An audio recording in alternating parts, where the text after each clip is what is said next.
Before I go to bed, it's like 2 hours later. Um, from the video I did about wanting to kill average people. Um, that's something I struggle with, man. I do, and I gotta get over that shit. And I'm really, about what I said about like kids getting cancer and stuff like that. I think the only empathy I can have for average people is when their kids get cancer, or when their kids die. But when I get really homicidal, and that goes out the window. I remember I told the story a couple of videos ago about how I called my sister at the airport.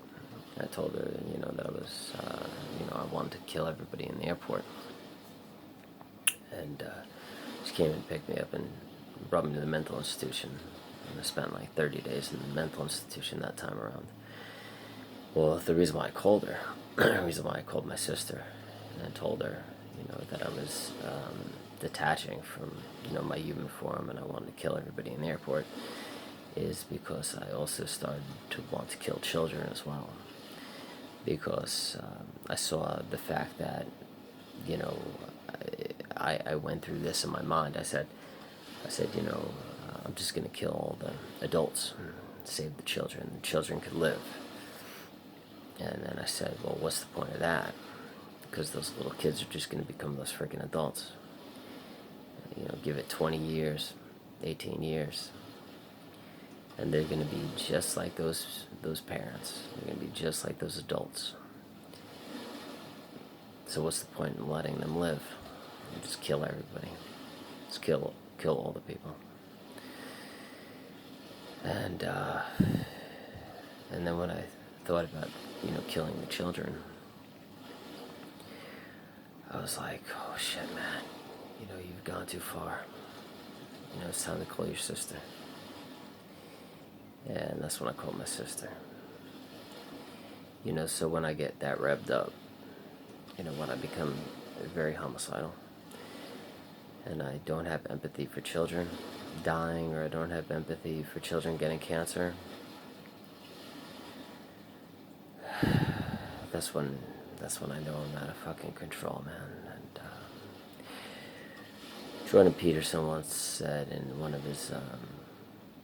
his speeches, I think it was the virtue is a necessity, or it was the reality and the sacred. Those are two of my all-time favorite psychological speeches of all time. They have more to do with spirituality and mythology. But what he said in one of those speeches, their YouTube videos, was that people that suffer endlessly become bitter and resentful at the world. And I try my best to be as loving as possible.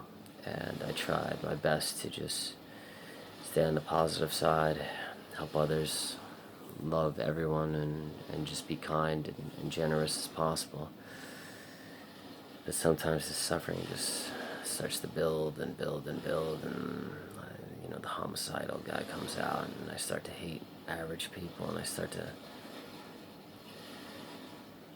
get bitter and resentful for the fact that they don't go through what we go through, and I start to become this fucking homicidal asshole.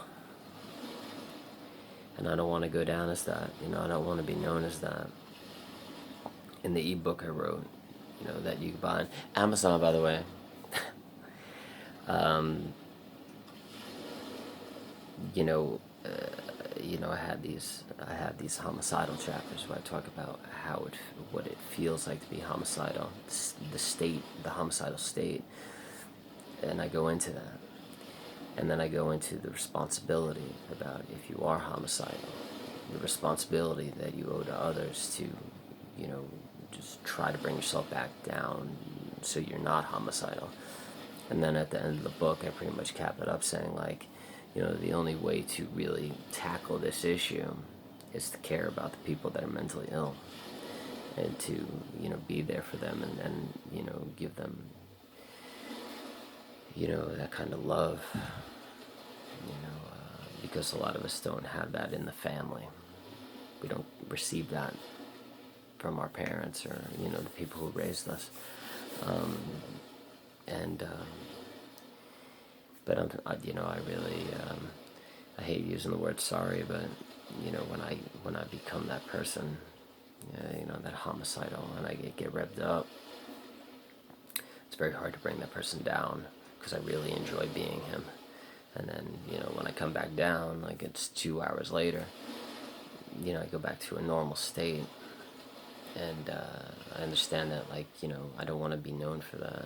You know, I go into that guy, you know, I'd say maybe 10% of a month. The other 90% of a month, I'm like this guy, or the depressed guy, or the crying guy, or like, you know, the one that's like kind and loving towards others. But sometimes I just fucking snap when I have like really bad shit going down, and you know, that's the time to be aware.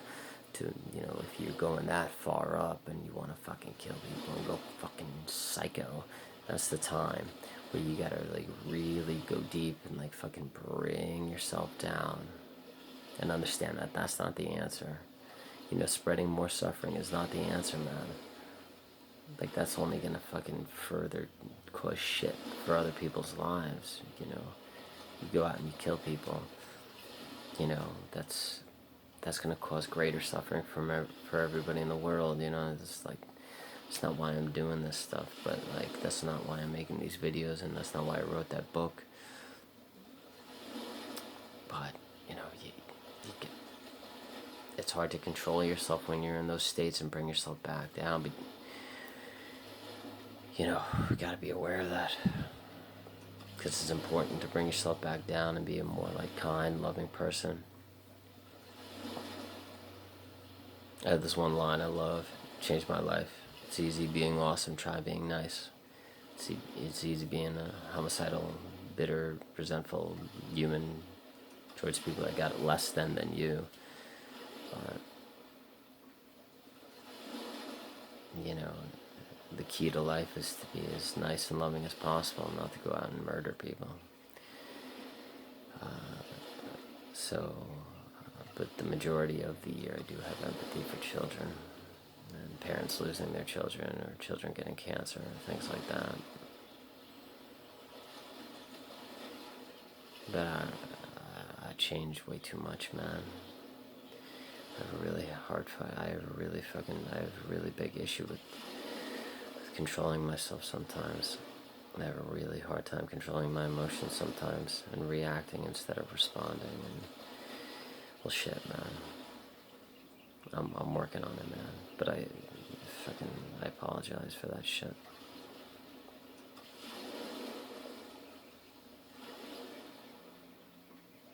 There ain't no world that we should live in where kids should be getting cancer or kids should be dying. But anyways, thanks, guys.